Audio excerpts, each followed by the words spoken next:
আপনি কি জানেন শেষ জামানার সবথেকে বড় পরীক্ষা বা ফিতনা দাজ্জাল থেকে বাঁচার একমাত্র উপায় কি? কেন রাসূলুল্লাহ সাল্লাল্লাহু আলাইহি ওয়াসাল্লাম প্রতি জুমআবারে আমাদের একটি বিশেষ সূরা পড়ার নির্দেশ দিয়েছেন?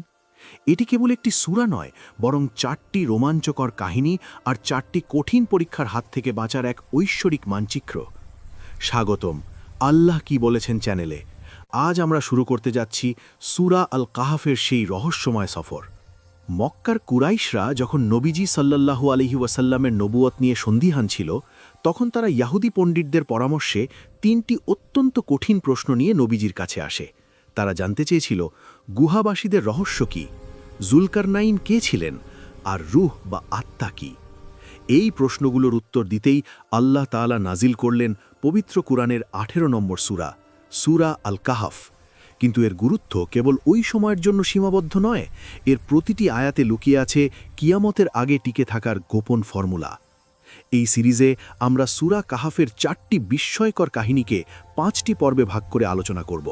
আমরা জানব প্রথম পর্বে ঈমান রক্ষার জন্য গুহাবাসীদের 300 বছর ঘুমিয়ে থাকার সেই অলৌকিক ঘটনা।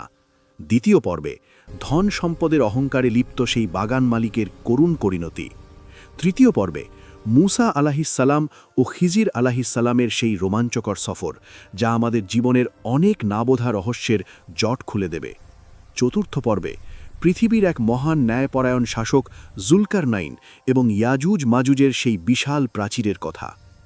আজকের এই প্রথম পর্বে আমরা কেবল এই মহিমান্বিত সূরার শুরুটা জানলাম, কিন্তু এই 4টি গল্প আমাদের আধুনিক জীবনের 4টি বড় পরীক্ষার সাথে কিভাবে জড়িয়ে আছে তা জানতে এই 5 পর্বের সিরিজটি আপনাকে শেষ পর্যন্ত দেখতে হবে। চলুন আজই শুরু করি দাজ্জালের অন্ধকার থেকে বাঁচার সেই আলোর সফর। পরবর্তী পর্বগুলো মিস করতে না চাইলে এখনই চ্যানেলটি সাবস্ক্রাইব করে আমাদের সাথে যুক্ত হন। জাযাকুমুল্লাহু খায়রান।